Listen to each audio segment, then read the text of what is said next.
వీడియోలో రేఖాగణితము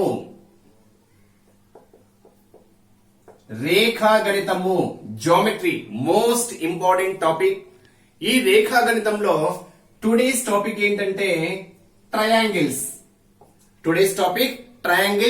ఖచ్చితంగా టెట్ కానివ్వండి, డిఎస్సి ఆర్ ఎస్జిటిఆర్ స్కూల్ అసిస్టెంట్ ఖచ్చితంగా ఒక బిట్ అయితే టచ్ చేస్తున్నాడు. బిట్ లేకుండా క్వశ్చన్ పేపర్ అనేది ఉండదు. కావాలి అంటే మీరు ప్రీవియస్ ఎన్ని క్వశ్చన్ పేపర్స్ అయినా చెక్ చేసుకోండి, 1 or 2 మార్క్స్ రేఖాగణితంలో త్రిభుజాల్లోనే ఉంటుంది. Most important topic. ఈ టాపిక్ అనేది మీకు 7th క్లాస్ లో ఉంటుంది. 7th క్లాస్ లో రేఖాగణితానికి సంబంధించినటువంటి త్రిభుజాలు అనే టాపిక్ ఉంటుంది. మరి ఇక్కడ త్రిభుజము అంటే ఏంటి, త్రిభుజాలు మనకు ఎన్ని రకాలు, వాటిని బేస్ చేసుకొని రేఖాగణితాల్లో ఉండేటువంటి ధర్మాలేంటి, వాటిని బేస్ చేసుకుని ప్రాబ్లమ్స్ ఏ విధంగా ఉంటాయి అనేది డీటెయిల్ ఎక్స్ప్లెనేషన్ చూద్దాం. ఫస్ట్ త్రిభుజము అంటే ఏంటి? త్రిభుజము అంటే అర్థం ఏంటంటే 3 భుజాలుగా గల బహుభుజిని మనం ఏమంటాము అంటే త్రిభుజము అంటాం. 3 భుజాలుగా గల బహుభుజిని మనం ఏమంటాము అంటే త్రిభుజము అంటాం. ఏమంటాము? త్రిభుజము. మరి బహుభుజి అంటే ఏంటి? బహుభుజి అంటే రేఖాఖండాలచే ఏర్పడేటువంటి సంవృత పటాన్ని మనం ఏమంటాము అంటే బహుభుజి అంటాం. బహుభుజి అంటే ఏంటి? రేఖాఖండాలచే ఏర్పడేటువంటి సంవృత పటాన్ని మనం ఏమంటాము అంటే బహుభుజి అంటాం. మరి ఇక్కడ మళ్ళీ రేఖాఖండము అంటే ఏంటి? రేఖాఖండము అంటే ఒక ఖచ్చితమైనటువంటి కొలతను కలిగి ఉంటే, అంటే అంత్య బిందువు ఉంటుంది, తొలి బిందువు ఉంటుంది, అంటే తుది అంత్య 2 బిందువులను కలిగి ఉంటే దానిని మనం ఏమంటాము అంటే రేఖాఖండము అంటాం. ఇంకా క్లియర్ గా చెప్పాలంటే ఖచ్చితమైనటువంటి కొలతను కలిగి ఉంటే ఏబి ఈజ్ ఈక్వల్ టు 3 సెంటీమీటర్లు అంటున్నాము. అంటే ఏ నుంచి బికి డిస్టెన్స్ ఎంత అంటే 3 సెంటీమీటర్స్ అంటున్నాం. అంటే ఒక ఖచ్చితమైనటువంటి కొలతను కలిగి ఉంటే దాన్ని మనం ఏమంటాము అంటే రేఖాఖండము అంటాం. మరి ఇక్కడ మన సంవృత పటము అంటే ఏంటి? సంవృత పటము అంటే అర్థం ఏంటంటే అన్ని వైపులా మూసి ఉండేటువంటి పటాన్ని, అన్ని వైపులా మూసి ఉండేటువంటి పటాన్ని మనం ఏమంటాము అంటే సంవృత పటము అంటాం. అంటే ఇట్స్ ఎ క్లోజ్డ్ ఫిగర్. అది ఎలాగైనా కావచ్చు, అన్ని వైపులా మూయబడి ఉండాలి, అంటే ఎటువంటి కొంచెం కూడా గ్యాప్ అనేది లేకుండా అన్ని వైపులా మూయబడి ఉండేటువంటి పటాన్ని మనం ఏమంటాము అంటే సంవృత పటం అంటాం. ఇన్ కేస్ అన్ని వైపులా మూయబడలేదు అనుకోండి, ఆ పటాన్ని మనం ఏమంటాము అంటే వివృత పటము అంటాం. ఏమంటాము? వివృత పటము అంటాం. ఒక్కసారి డెఫినేషన్ చూడండి. త్రిభుజము అంటే 3 భుజాలుగా కలిగిన బహుభుజిని మనం ఏమంటాము అంటే త్రిభుజము అంటాం. మరి బహుభుజి అంటే ఏంటి? రేఖాఖండాలచే ఏర్పడేటువంటి ఒక సంవృత పటాన్ని మనం ఏమంటాము అంటే బహుభుజి అంటాము. మరి రేఖాఖండము అంటే ఏంటంటే ఒక ఖచ్చితమైన కొలతను కలిగి ఉంటే, లేదా అంత్య తుది 2 బిందువులను కలిగి ఉంటే దాన్ని మనము రేఖాఖండము అంటాము. మరి సంవృతము అంటే అన్ని వైపులా మూసి ఉండేటువంటి పటాన్ని సంవృతము అంటాము. అన్ని వైపులా సంవృత పటము కానటువంటి పటాన్ని మనం ఏమంటాము అంటే వివృత పటము అంటాం. ఏదైనా ఒక సంవృత పటము లేదా బహుభుజిని మనము ఏర్పరచాలి అంటే కావలసినటువంటి కనీస భుజాల సంఖ్య ఎంత అంటే 3. అంటే ఇక్కడ క్వశ్చన్ ఏంటి అంటే ఏదైనా ఒక సంవృత పటాన్ని మనం ఏర్పరచాలి అనుకోండి, లేదా ఏదైనా ఒక బహుభుజిని మనం ఏర్పరచాలి అనుకోండి, అక్కడ కావలసినటువంటి కనీస భుజముల సంఖ్య ఎంత అంటే 3. అంటే 3 భుజాలు లేకుండా ఏ సంవృత పటాన్ని మనము గీయలేము. 3 భుజాలు లేకుండా ఏ బహుభుజిని మనము గీయలేము. అంటే 3 కన్నా ఎక్కువ భుజాలు ఉంటే బహుభుజులను గీయవచ్చు, లేదా సంవృత పటాన్ని కూడా గీయవచ్చు. కానీ 3 కన్నా తక్కువ ఉంటే, అంటే 2 కొలతలు ఉన్నాయి అనుకోండి, సంవృత పటాన్ని మనం గీయలేము. ఫర్ ఎగ్జాంపుల్ ఇప్పుడు 1, 2 సంవృత పటం కాదు. మీరు ఏ విధంగా అయినా 2 కొలతలు తీసుకోండి, ఒక సంవృత పటాన్ని మనం ఏర్పరచలేము, ఒక బహుభుజిని కూడా ఏర్పరచలేము. అంటే ఇక్కడ క్వశ్చన్ ఏంటి? 3 లేదా అంతకంటే ఎక్కువ కొలతలు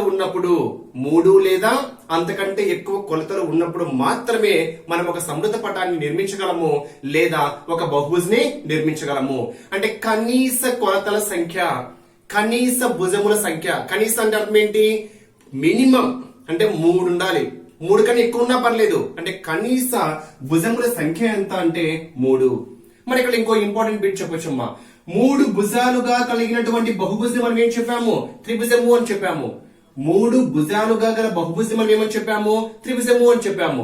మరి ఇక్కడ 3 భుజాలు ఖచ్చితంగా ఉండాలి అంటున్నాము. అంటే కనీసం 3 భుజాలు ఉంటేనే ఒక బహుభుజం ఏర్పరుస్తున్నాం అంటున్నాం. కాబట్టి ఇక్కడ ఇంపార్టెంట్ బిట్ చెప్పొచ్చు. ఏంటి అంటే అతి చిన్న సంవృత వలయము, అతి చిన్న బహుభుజి.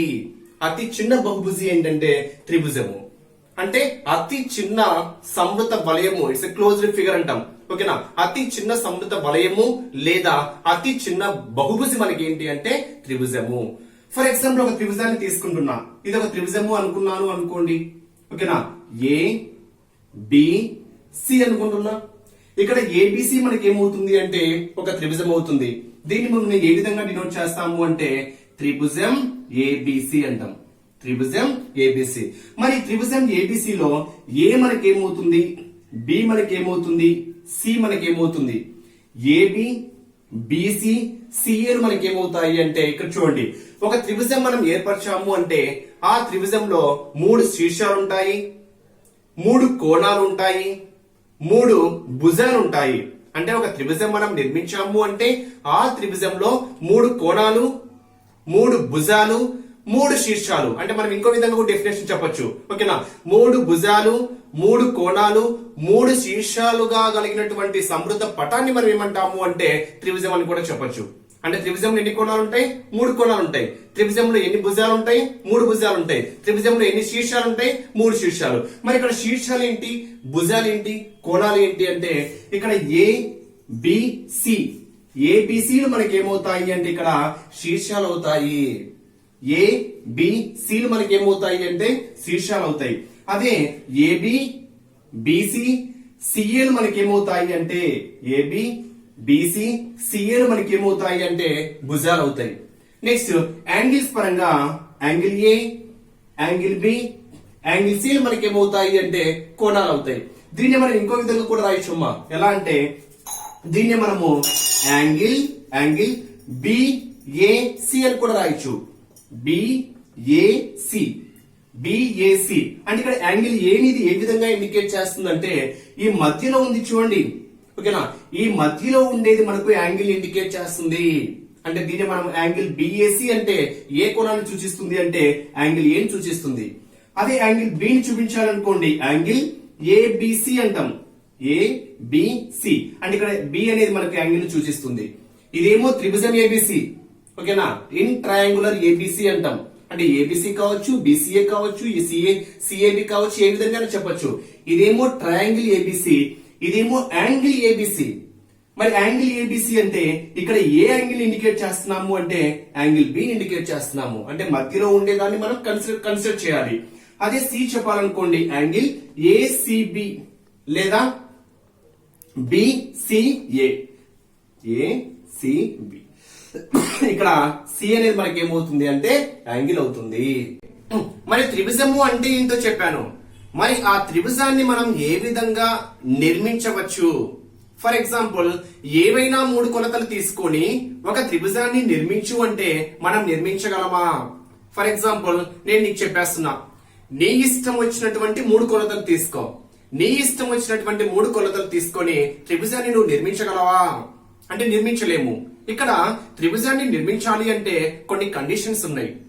మరి కండిషన్స్ ఎందుకు ఇంపార్టెంట్ అంటే ఎగ్జామ్ పాయింట్ ఆఫ్ వ్యూ ఎలా అడుగుతారంటే ఈ క్రింది వాటిలో త్రిభుజాన్ని నిర్మించలేనటువంటి కొలతలు ఏంటి? ఓకేనా? అంటే 3 కొలతలు కావాలి త్రిభుజాన్ని నిర్మించాలి అంటే. మరి ఆ 3 కొలతలు ఏ కండిషన్ ఫాలో కావాలి అంటే ఒక్కసారి చూడండి. ఫర్ ఎగ్జాంపుల్ నేను 3 కొలతలు 6 సెంటీమీటర్లు, 5 సెంటీమీటర్లు, 8 సెంటీమీటర్లు తీసుకున్నా. ఓకేనా? ఏవైనా 3 కొలతలు నేను 6 సెంటీమీటర్లు ఒకటి, 5 సెంటీమీటర్లు ఒకటి, 8 సెంటీమీటర్లు తీసుకున్నా. ఈ 3 కొలతల గుండా త్రిభుజాన్ని నిర్మించగలమా నిర్మించలేమా అనేది ఒక్కసారి కండిషన్స్ బేస్ చేసుకొని చూద్దాం. మరి ఫస్ట్ కండిషన్ ఏంటి అంటే 3 కొలతలలో ఏవైనా 2 కొలతలు తీసుకొని వాటి యొక్క మొత్తము 3వ కొలత కన్నా ఎక్కువగా ఉండాలి. కండిషన్ గుర్తుపెట్టుకోండి. ఏవైనా 2 కొలతలు తీసుకొని ఆ రెండు కొలతల యొక్క మొత్తము మూడవ కొలత కన్నా ఎక్కువగా ఉన్నప్పుడు మాత్రమే త్రిభుజాన్ని నిర్మించగలము. ఓకేనా? ఫర్ ఎగ్జాంపుల్ దీని ద్వారా ఏర్పడుతుందో ఏర్పడలేదో చెక్ చేద్దాం. ఏవైనా రెండు కొలతలు, ఫర్ ఎగ్జాంపుల్ నేను 6, 5 తీసుకుంటున్నా. 6 + 5 ఎంత? 11. మరి మూడవ కొలత కన్నా ఎక్కువ ఉందా లేదా? ఉంది. ఓకేనా? 6 + 5 ఎంత? 11. అంటే ఏవైనా రెండు కొలతల యొక్క మొత్తము మూడవ కొలత కన్నా ఎక్కువగా ఉండాలి. Yes, condition satisfy. అదే విధంగా మిగతా కూడా చూద్దాం కావాలంటే. 5 + 8 ఎంత? 13. మరి ఇది మూడవ కొలత కన్నా ఎక్కువగా ఉందా? ఎస్, మూడవ కొలత 6 కాబట్టి 6 కన్నా ఎక్కువగా ఉంది. Condition satisfied. లేదా ఈ రెండు తీసుకుంటున్నా. 6 + 8 = 14. మరి ఇది మూడవ కొలత కన్నా ఎక్కువగా ఉందా? ఎస్, 5 కన్నా ఎక్కువగా ఉంది. అంటే ఇక్కడ కండిషన్ సాటిస్ఫై అయింది కాబట్టి ఈ మూడు కొలతల ద్వారా మనం త్రిభుజాన్ని నిర్మించగలము. లేదా ఇంకో కండిషన్ కూడా తీసుకోవచ్చు. ఎలా అంటే ఏవైనా రెండు కొలతల యొక్క డిఫరెన్స్ అనేది మూడవ కొలత కన్నా తక్కువగా ఉండాలి. ఇక్కడ మొత్తము అని చెప్తేనేమో మూడవ కొలత కన్నా ఎక్కువగా ఉండాలి. డిఫరెన్స్ అని చెప్తేనేమో మూడవ కొలత కన్నా తక్కువగా ఉండాలి. ఓకేనా? ఒకసారి చెక్ చేద్దాం. ఓకేనా? మరి ఇది యొక్క డిఫరెన్స్ చెక్ చేస్తున్నా. 6 - 5 = ఎంత? 1. మరి మూడవ కొలత ఏంటి? 8. 8 కన్నా తక్కువ ఉందా ఎక్కువ ఉందా? తక్కువగా ఉంది కాబట్టి కండిషన్ సాటిస్ఫైడ్. లేదా 5 కి 8 కి డిఫరెన్స్ ఎంత? 3. మూడవ కొలత ఎంత? 6 కన్నా తక్కువ ఉంది. Yes, condition satisfied. 6 కి 8 కి డిఫరెన్స్ ఎంత? 2. మరి మూడవ కొలత కన్నా తక్కువగా ఉందా ఎక్కువగా ఉందా? తక్కువగా ఉంది కాబట్టి ఇక్కడ కండిషన్ సాటిస్ఫైడ్. అంటే ఈ మూడు కొలతల ద్వారా నేను ఒక త్రిభుజాన్ని నిర్మించగలను. అంటే కండిషన్ ఏంటి ఫ్రెండ్స్? ఏవైనా రెండు కొలతలు తీసుకొని ఆ రెండు కొలతల యొక్క మొత్తము మూడవ కొలత కన్నా ఎక్కువగా ఉండాలి. లేదా ఏవైనా రెండు కొలతలు తీసుకొని వాటి యొక్క డిఫరెన్స్ అనేది మూడవ కొలత కన్నా తక్కువగా ఉండాలి. మొత్తము అంటేనేమో మూడవ కొలత కన్నా ఎక్కువ, డిఫరెన్స్ తేడా అంటేనేమో మూడవ కొలత కన్నా తక్కువ. ఇంకొక ఎగ్జాంపుల్ తీసుకుందాం. ఫర్ ఎగ్జాంపుల్ 3 సెంటీమీటర్లు, 5 సెంటీమీటర్లు, 7 సెంటీమీటర్లు తీసుకుంటున్నా. 3 సెంటీమీటర్లు, 5 సెంటీమీటర్లు, 7 సెంటీమీటర్ల కొలతల ద్వారా నువ్వు త్రిభుజాన్ని నిర్మించగలవా? మరి నిర్మించగలవా లేదా ఒకసారి చెక్ చేద్దాం.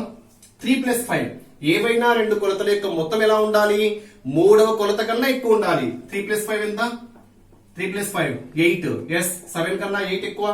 కరెక్ట్. నెక్స్ట్ ఈ రెండు ఎంత? 5 + 7 ఎంత? 5 + 7 12. మూడవ కొలత 3. ఎస్. నెక్స్ట్ 7 + 3 10. మూడవ కొలత కన్నా ఎక్కువ. అంటే ఇక్కడ ఎక్కువ అనే కండిషన్ మనకి సాటిస్ఫై అయింది. మరి డిఫరెన్స్ కూడా చెక్ చేసాము అనుకోండి. వీటి మధ్య డిఫరెన్స్ ఎంత? 2. మూడవ కొలత కన్నా తక్కువ. వీటి మధ్య డిఫరెన్స్ ఎంత? 2. మూడవ కొలత కన్నా తక్కువ. వీటి మధ్య డిఫరెన్స్ ఎంత? 4. మూడవ కొలత కన్నా తక్కువ. అంటే 3 సెంటీమీటర్స్, 5 సెంటీమీటర్స్, 7 సెంటీమీటర్స్ ద్వారా కూడా మనం త్రిభుజాన్ని నిర్మించవచ్చు. ఫర్ ఎగ్జాంపుల్ నేను 4 సెంటీమీటర్స్, 8 సెంటీమీటర్స్ తీసుకుంటున్నా. 4 సెంటీమీటర్స్ తీసుకొని త్రిభుజాన్ని నిర్మించగలనా లేదా చెక్ చేద్దాం. ఓకేనా? కండిషన్ ఏంటి? ఏవైనా రెండు కొలతలు తీసుకొని వాటి యొక్క మొత్తం అనేది మూడవ కొలత కన్నా ఎక్కువ ఉండాలి. ఫర్ ఎగ్జాంపుల్ 4 + 4 ఎంత? 4 + 4 8. మూడవ కొలత 8. మరి 8 రెండేంటి? సమానము. కానీ కండిషన్ ఏంటి? మూడవ కొలత కన్నా ఎక్కువ ఉండాలి కాబట్టి.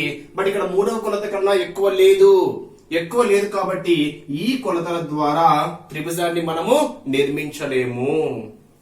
మరి త్రిభుజాలలో ఉండేటువంటి రకాలేంటి? మరి త్రిభుజాలలో ఉండేటువంటి రకాలను మనము రెండు విధాలుగా చెప్పవచ్చు. ఏంటి అంటే పొడవులను ఆధారంగా చేసుకొని త్రిభుజాలను ఎన్ని విధాలుగా చెప్పవచ్చు అంటే 3 రకాలుగా చెప్పవచ్చు. అంటే పొడవులను ఆధారంగా త్రిభుజాలు 3 రకాలు, కోణాల ఆధారంగా కూడా త్రిభుజాలు ఎన్ని రకాలు అంటే 3 రకాలు. ఫస్ట్ మనం పొడవుల ఆధారంగా ఉండేటువంటి ఆ 3 త్రిభుజాలు ఏంటో ఫస్ట్ చెక్ చేద్దాం. మరి ఫస్ట్ వన్ ఏంటి అంటే సమబాహు త్రిభుజము.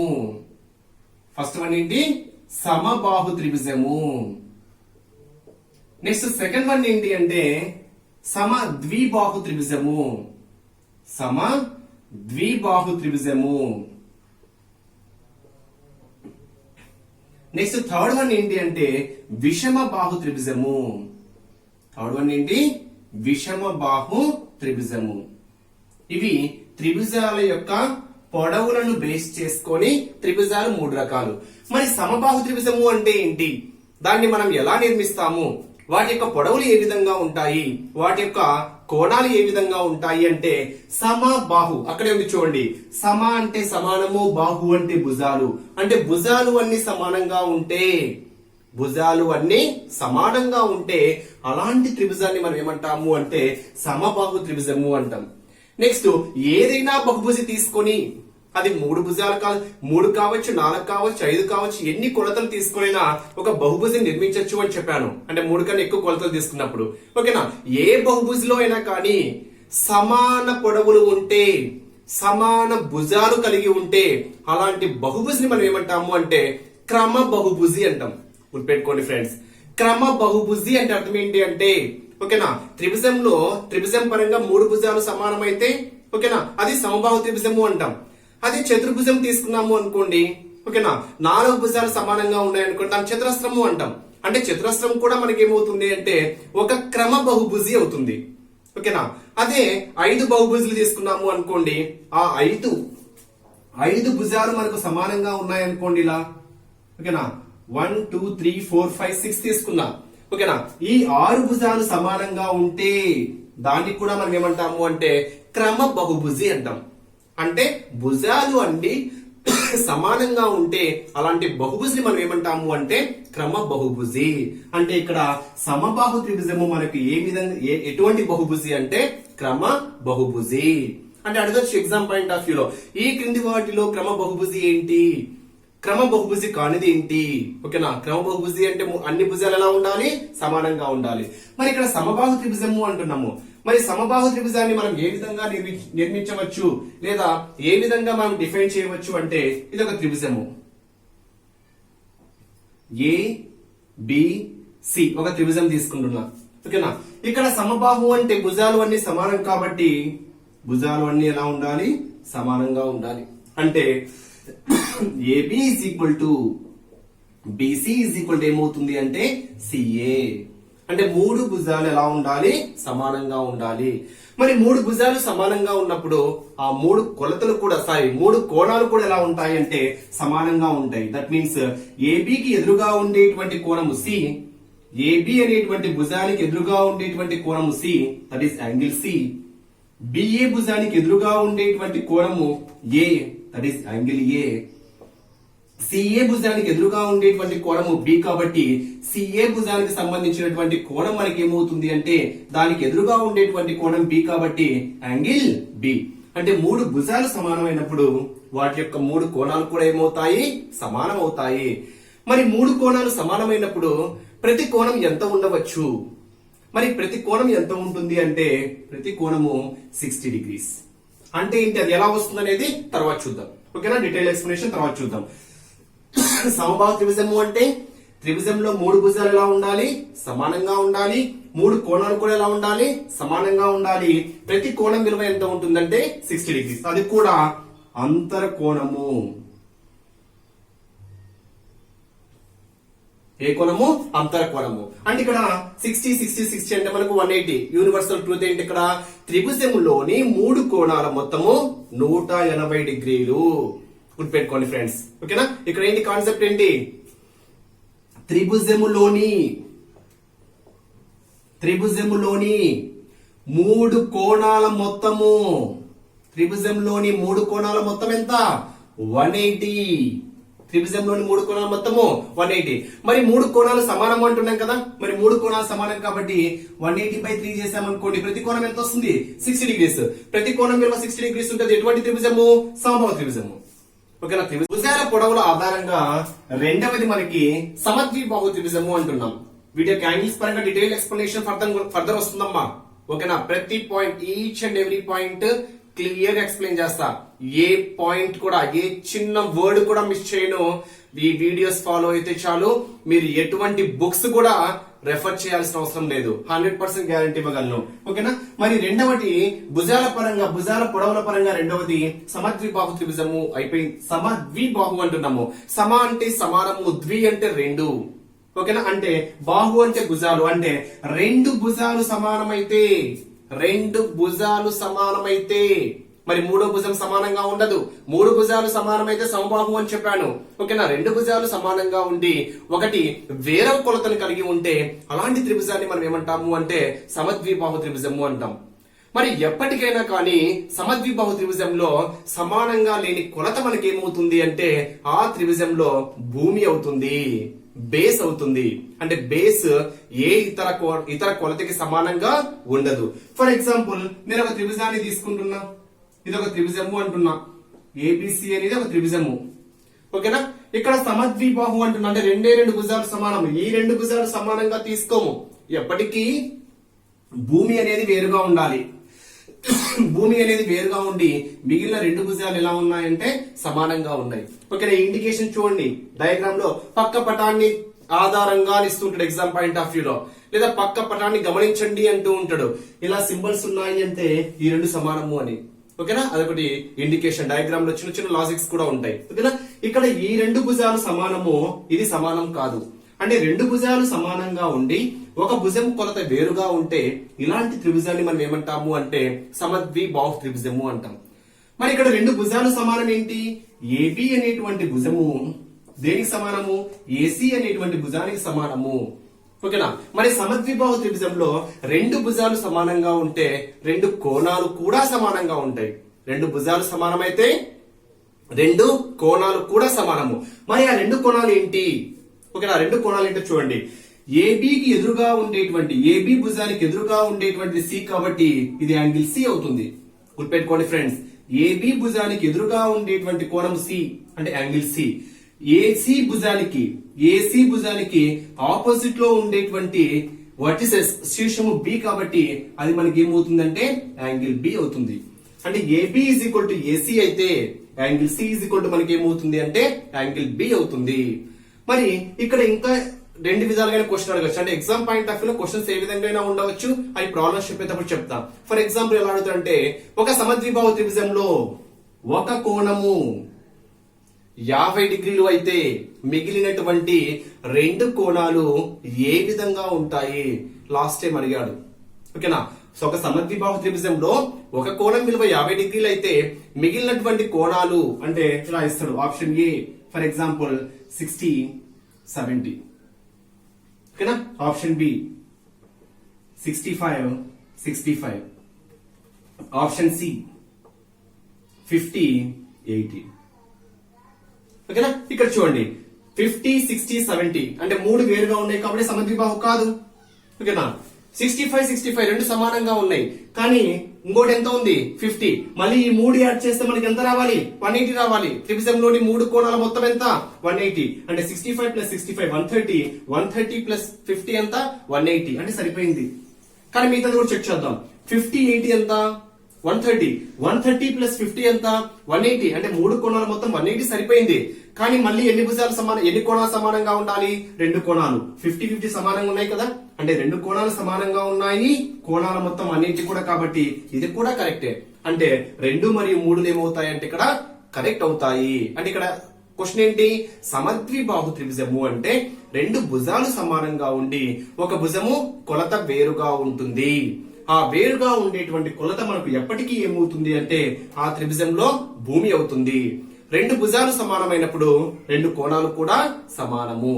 మరి మూడో త్రిభుజాన్ని మనం అబ్జర్వ్ చేస్తే విషమబాహు త్రిభుజము అంటున్నాము.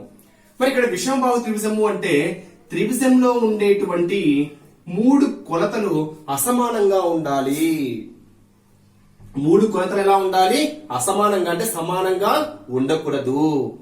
మరి మూడు కొలతలు అసమానంగా ఉన్నప్పుడు వాటి యొక్క కోణాలు కూడా ఎలా ఉంటాయంటే అసమానంగా ఉంటాయి. అంటే త్రిభుజంలోని మూడు కొలతలు అసమానంగా ఉంటే అలాంటి త్రిభుజాన్ని విషమబాహు త్రిభుజము అంటాం. రెండు భుజాలు సమానంగా ఉండి ఒకటి వేరుగా ఉంటే సమద్విబాహు అంటాం. మూడు భుజాలు సమానంగా ఉంటే సమబాహు త్రిభుజము అంటాం. ఇవి భుజాల పొడవులను ఆధారంగా చేసుకొని త్రిభుజంలోని మూడు రకాలు. కోణాల ఆధారంగా త్రిభుజాలు ఎన్ని రకాలు? ఇందాక భుజాల పొడవులను బేస్ చేసుకొని మూడు రకాలు అని చెప్పాను. అదే విధంగా కోణాల ఆధారంగా త్రిభుజాలు ఎన్ని రకాలు అంటే మూడు రకాలు. మరి ఆ మూడు ఏంటి అంటే ఫస్ట్ వన్ వచ్చేసరికి అల్ప కోణము, నెక్స్ట్ వన్ వచ్చేసరికి అధిక కోణము, నెక్స్ట్ వన్ వచ్చేసరికి లంబ కోణము అంటాం. కోణాలను బేస్ చేసుకొని త్రిభుజాలు ఎన్ని రకాలు అంటే మూడు రకాలు. మరి ఆ మూడు రకాలు ఏంటి? ఫస్ట్ వన్ వచ్చేసరికి అల్ప కోణము, సెకండ్ వన్ వచ్చేసరికి అధిక కోణము, మూడో వచ్చేసరికి లంబ కోణము. దీన్ని మనం పక్కన త్రిభుజం అని కూడా రాయొచ్చు. అల్ప కోణ త్రిభుజము అంటాము, అధిక కోణ త్రిభుజము అంటాము, లంబ కోణ త్రిభుజము అంటాం. మరి ఇక్కడ అల్ప కోణము అంటే ఏంటి? అల్ప కోణ త్రిభుజము అంటే ఏంటి? మనం త్రిభుజాల పరంగా చెప్తున్నాం కాబట్టి త్రిభుజం కూడా మెన్షన్ చేద్దాం. మరి అల్ప కోణ త్రిభుజము అంటే అర్థం ఏంటి అంటే త్రిభుజంలో ఉండేటువంటి మూడు కోణాలు 90 డిగ్రీల కన్నా తక్కువ ఉండాలి. అంటే మూడు కోణాలు మొత్తం కాదు, ఒక్కొక్క కోణము. అల్ప కోణము అంటేనే అర్థం ఏంటి?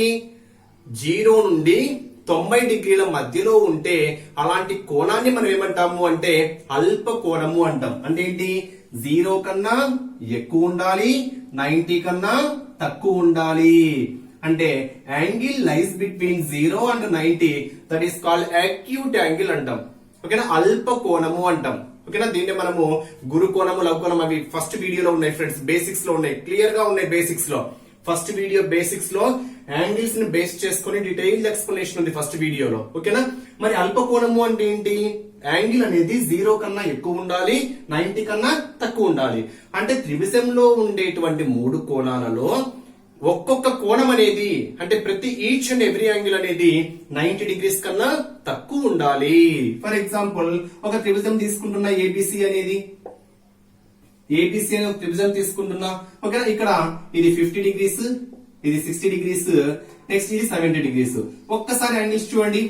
60 ప్లస్ 50 110, 110 ప్లస్ 70 180. అంటే త్రిభుజంలోని మూడు కోణాల మొత్తం ఎంత వచ్చింది? 180 డిగ్రీస్ వచ్చింది. ఎస్, కరెక్ట్, త్రిభుజం ఇది. నెక్స్ట్ మూడు కోణాలు ఎలా ఉన్నాయో చూడండి. ఓకేనా? ఒకటి 60, ఒకటి 50, ఒకటి 70. అంటే అన్ని 90 కన్నా తక్కువనే ఉన్నాయి. 50 90 కన్నా తక్కువనే ఉంది, 60 90 కన్నా తక్కువనే ఉంది, 70 కూడా 90 కన్నా తక్కువనే ఉన్నాయి. అంటే మూడు కోణాలు 90 కన్నా తక్కువ ఉన్నాయి కాబట్టి ఇది ఏ రకమైనటువంటి త్రిభుజము అంటే అల్ప కోణ త్రిభుజము. అల్ప కోణ త్రిభుజము. మరి అధిక కోణ త్రిభుజము అంటే ఏంటి? మరి ఇక్కడ అధిక కోణ త్రిభుజము అంటే అర్థం ఏంటి అంటే త్రిభుజములోని ఏ ఒక్క కోణమైనా, అన్ని కోణాలు అవసరం లేదు, త్రిభుజంలో ఉండేటువంటి మూడు కోణాలలో ఏ ఒక్క కోణమైనా 90 కన్నా ఎక్కువ ఉంటే, అంటే 90 కన్నా ఎక్కువ ఉండాలి, 180 కన్నా తక్కువ ఉండాలి. అధిక కోణము అంటే ఏంటి?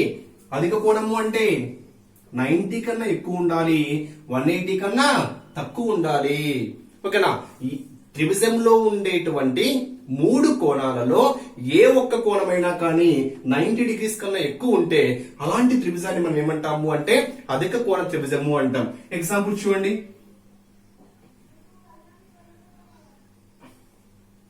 యాంగిల్స్ అనేటి బేసిక్స్ మీకు క్లియర్ గా ఫస్ట్ వీడియోలో ఉన్నాయి ఫ్రెండ్స్.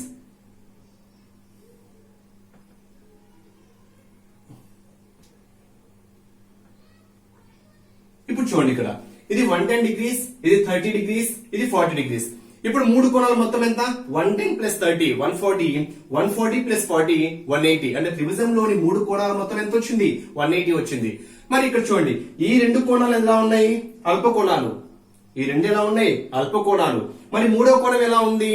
అధిక కోణము. అంటే 90 కన్నా ఎక్కువ ఉంది కాబట్టి ఇది ఎలా ఉంటుంది అంటే అధిక కోణ త్రిభుజము. అంటే ఇక్కడ ఇంకో విధంగా కూడా చెప్పొచ్చు, త్రిభుజంలో ఉండేటువంటి మూడు కోణాలలో ఒక కోణం అనేది అధిక కోణం అయి ఉండి మిగిలినటువంటి రెండు కోణాలు అల్ప కోణాలు అయితే, లేదా మిగిలిన రెండు కోణాల మొత్తం కూడా మనకేమవుతుంది అంటే అల్ప కోణమే అవుతుంది. ఓకేనా? 30 ప్లస్ 40 70. అంటే అది కూడా అల్ప కోణమే. ఒకటి అధిక కోణమై ఉండాలి, మిగిలినటువంటి రెండు అల్ప కోణాలై ఉండాలి. వాటి యొక్క మొత్తం కూడా ఎలా ఉండాలంటే అల్ప కోణం అయ్యే ఉండాలి. అలాంటి త్రిభుజాన్ని మనం ఏమంటాము అంటే అధిక కోణ త్రిభుజము అంటాం. మరి మూడోది వచ్చేసరికి లంబకోణం త్రిభుజము. మరి లంబకోణము అంటే అర్థం ఏంటంటే 1 యాంగిల్ ఈజ్ 90. ఒక కోణం విలువ ఎంత ఉండాలి? 90 ఉండాలి. ఇది ఏబిసి త్రిభుజము అనుకుంటే ఇక్కడ బి దగ్గర లంబకోణం ఏర్పరుస్తున్నా అంటే ఎంత ఉంది? 90. అంటే ఒక కోణం విలువ 90 డిగ్రీలు ఉండి మిగిలిన రెండు కోణాలు అల్ప కోణాలైతే అలాంటి త్రిభుజాన్ని మనం ఏమంటాము అంటే లంబకోణ త్రిభుజము అంటాం. అదే ఇక్కడ ఇంకో బిట్ కూడా చెప్పొచ్చు. ఒక కోణం 90 డిగ్రీలు ఉండి మిగిలినటువంటి రెండు కోణాలు సమానంగా ఉన్నాయి అనుకోండి, దాన్ని లంబకోణ సమద్విబాహు త్రిభుజము అంటాం. అది దాని సపరేట్. ఓకేనా? ఒక కోణం 90 డిగ్రీస్ ఉండి మిగిలిన రెండు కోణాలు సమానము అంటే ప్రతి కోణం ఎంత ఉంటుంది? 45 ఉంటుంది. అలాంటి త్రిభుజాన్ని మనం ఏమంటాము అంటే లంబకోణ సమద్విబాహు త్రిభుజము అంటాం. బట్ ఇక్కడ మనకు లంబకోణ త్రిభుజము అంటే ఏంటి? ఒక కోణము 90 డిగ్రీలు ఉండాలి, మిగిలిన రెండు కోణాలు ఎలా ఉండాలంటే అల్ప కోణాలై ఉండాలి. అలాంటి త్రిభుజాన్ని మనము లంబకోణ త్రిభుజము అంటాం. ఒక త్రిభుజాన్ని తీసుకుంటున్నా. ఇది ఒక త్రిభుజం అనుకోండి. ఏబిసి అనేటువంటి త్రిభుజంలో బీసీ యొక్క మధ్య బిందువు నేను డి అనుకుంటున్నా. అంటే ఏకి ఎదురుగా ఉండేటువంటి బీసీ భుజానికి మధ్య బిందువు ఏమనుకుంటున్నానంటే డి అనుకుంటున్నా. బికి ఎదురుగా ఉండేటువంటి భుజము ఏసీ యొక్క మధ్య బిందువు నేను ఏమనుకుంటున్నాను అంటే ఈ అనుకుంటున్నా. సికి ఎదురుగా ఉండేటువంటి ఏబి యొక్క మధ్య బిందువు నేను ఏమనుకుంటున్నాను అంటే ఎఫ్ అనుకుంటున్నా. అంటే ఇక్కడ ఏ నుంచి డిని ఇలా జాయిన్ చేస్తున్నా. నెక్స్ట్ బి నుంచి ఈకి, నెక్స్ట్ సి నుంచి ఎఫ్ కి. మరి ఈ డయాగ్రామ్ లో ఏడి మనకేమవుతుంది, బిఈ మనకేమవుతుంది, సిఎఫ్ మనకేమవుతాయి అంటే వాటిని మనం ఏమంటాము అంటే మధ్యగత రేఖలు అంటాం. ఏమన్నారు వాటిని? మధ్యగత రేఖలు. అంటే ఇక్కడ ఏంటి? ఏడి అనేటువంటిది ఒక మధ్యగత రేఖ అవుతుంది, బిఈ అనేది మనకు ఒక మధ్యగత రేఖ, సిఎఫ్ అనేది మధ్యగత రేఖ.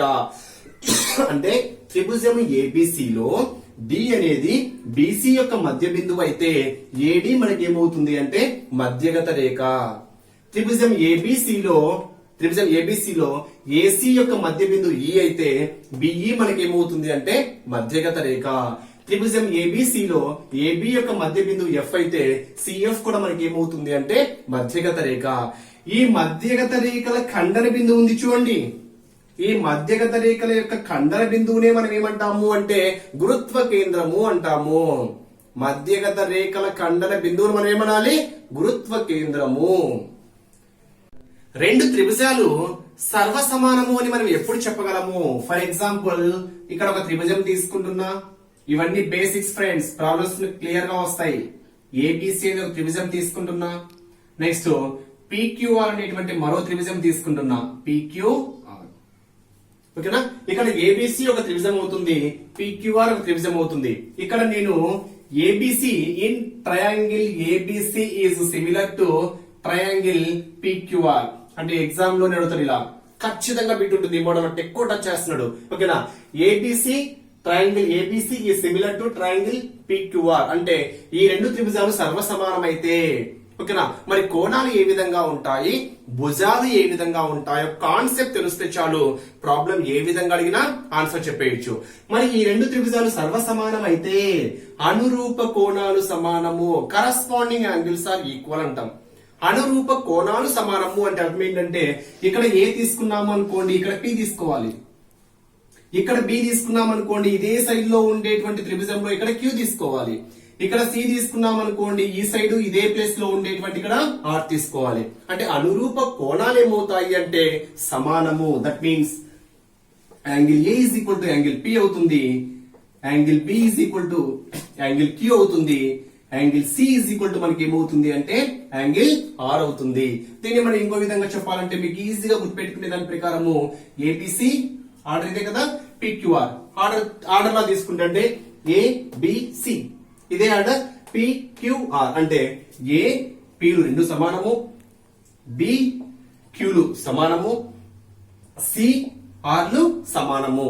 ఇలా కన్ఫ్యూజ్ అనుకుంటే ఇలా తీసుకోండి. అంటే ఏవైనా రెండు త్రిభుజాలు సర్వసమానము అని చెప్తే ఓకేనా, అనురూప కోణాలు ఎలా ఉంటాయి అంటే సమానంగా ఉంటాయి. మరి భుజాలు ఎలా ఉంటాయి అంటే అనురూప భుజాల నిష్పత్తులు సమానంగా ఉంటాయి. అనురూప భుజాల నిష్పత్తులు సమానంగా ఉంటాయి. అంటే మనం ఏం రాయొచ్చు అంటే ఏబి బై బీసీ తీసుకున్నాం అనుకోండి, నిష్పత్తి ఈజ్ నథింగ్ బట్ ఫ్రాక్షన్, భిన్నము అంటాం. ఏబి బై బీసీ తీసుకున్నాం అనుకోండి, AB by BC is equal ఏమవుతుంది అంటే ఏబి సేమ్ సైడ్ ఏంటి పిక్యూ అంటే PQ by next BC same అదే సైడ్ లో ఉండేటువంటి భుజం ఏంటి క్యూఆర్ క్యూఆర్.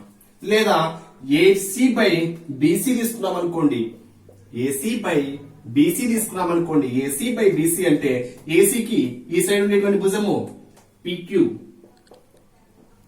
పిఆర్, ఏసీ ఈ సైడ్ ఉండేది ఏంటి PR PR by next BC BC ఏంటి క్యూఆర్ క్యూఆర్. ఇలా మనం ఏ విధంగా అయినా తీసుకోవచ్చు. అంటే ఇక్కడ కాన్సెప్ట్ ఏంటంటే రెండు త్రిభుజాలు సర్వసమానము అని చెప్తున్నాము అంటే అనురూప కోణాలు సమానంగా ఉంటాయి. అనురూప భుజాల నిష్పత్తి ఎలా ఉంటుందంటే సమానంగా ఉంటుంది. త్రిభుజాల పరంగా బాహ్య కోణము, బాహ్య కోణము అనే దాన్ని మనము ఏ విధంగా తీసుకోవాలి బిట్ అడగడానికి ఛాన్స్ ఉండేటువంటిది. ఓకేనా, ఫర్ ఎగ్జాంపుల్ త్రిభుజం ఏబిసి తీసుకున్నాము అనుకోండి, త్రిభుజం ఏబిసి తీసుకుంటే ఏబిసి నేను ఇక్కడ బీసీ అనే సైడ్ ను ఎంత వరకు పొడిగించాను అంటే డి వరకు పొడిగించాను అనుకోండి. ఓకేనా, ఇప్పుడు ఏసిడి అంటే ఈ సి మనకి ఏమవుతుంది అంటే మా బాహ్య కోణం అవుతుంది. ఈ సి మనకి ఏమవుతుంది బాహ్య కోణం అవుతుంది. అదే మనం ఏబిని ఇది ఇటు పెంచాను బీసీని, నెక్స్ట్ ఏసీని ఇలా ఎక్స్టెండ్ చేశాను అనుకోండి, ఇది బాహ్య కోణం అవుతుంది. ఏసీని ఇలా ఎక్స్టెండ్ చేశాను అనుకోండి, ఇది మనకి ఏమవుతుంది అంటే బాహ్య కోణం అవుతుంది. అంటే ఫర్ ఎగ్జాంపుల్ ఇది నేను ఒక 50 అనుకుంటున్నా, ఇది 60 డిగ్రీస్ అనుకుంటున్నా, ఇది 70 డిగ్రీస్ అనుకుంటున్నా. ఓకే, మీకు ఎక్స్ప్లెనేషన్ కోసం అంటే త్రిభుజంలోని అంతర కోణాల మొత్తం ఎంత అంటే 180 డిగ్రీస్. మరి త్రిభుజంలోని బాహ్య కోణాల మొత్తం ఎంత ఉండవచ్చు? త్రిభుజంలోని అంతర కోణాలని క్లియర్ గా చెప్పాల్సిన అవసరం లేదమ్మా. త్రిభుజంలోని కోణాల మొత్తం 180. త్రిభుజంలోని కోణాల మొత్తం 180 అంటే ఏంటది? అంతర కోణాల మొత్తం అని ఇవ్వకపోయినా అది అంతర కోణాల మొత్తం అనే.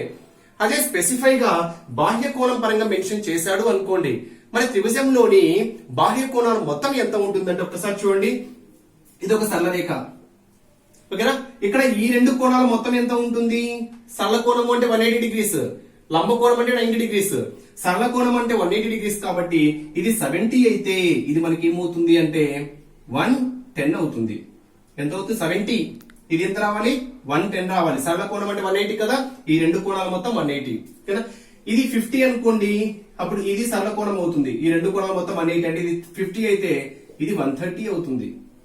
నెక్స్ట్ ఇది 60 అయితే ఇది మనకి ఏమవుతుంది అంటే 120 అవుతుంది. ఓకేనా, ఇప్పుడు 3 యాడ్ చేయండి. 130 plus 120 that is 250. 250 plus 110 that is 360. అంటే ఎన్ బహుభుజి, ఎన్ భుజాలు కాగల బహుభుజి యొక్క బాహ్య కోణాల మొత్తం ఎంత అంటే 360. అయిన 3 భుజాలు కావచ్చు, 4 భుజాలు కావచ్చు, ఎన్ని కావచ్చు. ఓకేనా, ఎన్ భుజాలుగా గల బహుభుజి యొక్క, ఎన్ భుజాలుగా గల బహుభుజి యొక్క బాహ్య కోణాల మొత్తం ఎంత అంటే 360 డిగ్రీస్. అదే క్రమ బహుభుజి అని చెప్పామనుకోండి, క్రమ బహుభుజి ఫర్ ఎగ్జాంపుల్ ఇదే క్రమ బహుభుజి అంటే ఏంటి? 3 భుజాలు సమానంగా ఉండాలి. మరి 3 భుజాలు సమానంగా ఉన్నప్పుడు అంతర కోణాలు ఎలా ఉంటాయని చెప్పాను? 60 60 60 అని చెప్పాను. అంటే సమబాహు త్రిభుజంలో 3 కోణాలు సమానము, ప్రతి కోణం ఎంత అంటే 60 డిగ్రీస్ అని చెప్పాను. అదే సమబాహు త్రిభుజంలో ప్రతి బాహ్య కోణం ఎంత ఉంటుంది అంటే 120 ఉంటుంది. సమబాహు త్రిభుజం ఇది 60 అనుకోండి, ఇది 110, ఇది 120, 60 ఇది 120, 60 ఇది 120, 120 120 120 ఎంత అంటే 360. అంటే ఇక్కడ క్వశ్చన్ ఏంటి? ఒక త్రిభుజంలోని బాహ్య కోణాల మొత్తం ఎంత అంటే 360 డిగ్రీస్. త్రిభుజంలోని అంతర కోణాల మొత్తం ఎంత అంటే 180 డిగ్రీస్. ఇక్కడ ఇంకో పాయింట్ చూడండి, మీరు ఒకసారి డయాగ్రామ్ అబ్జర్వ్ చేస్తే ఒక లాజిక్ ఉంది ఇక్కడ. ఏంటో లాజిక్ చూడండి, ఇక్కడ 110 ఎలా వచ్చిందో చూడండి.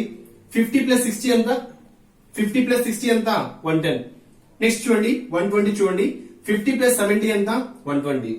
నెక్స్ట్ ఇక్కడ 130 చూడండి, 70 ప్లస్ 60 ఎంత 130. అంటే ఏం చెప్పొచ్చు, ఓకేనా, బాహ్య కోణం అనేది దానికి ఎదురుగా ఉండేటువంటి రెండు అంతర కోణాల మొత్తానికి సమానం అవుతుంది.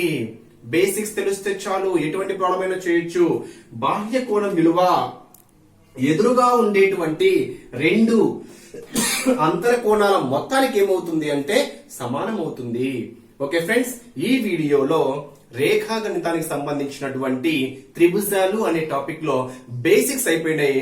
పార్ట్ 2 లో ప్రాబ్లమ్స్ డిస్కస్ చేద్దాం.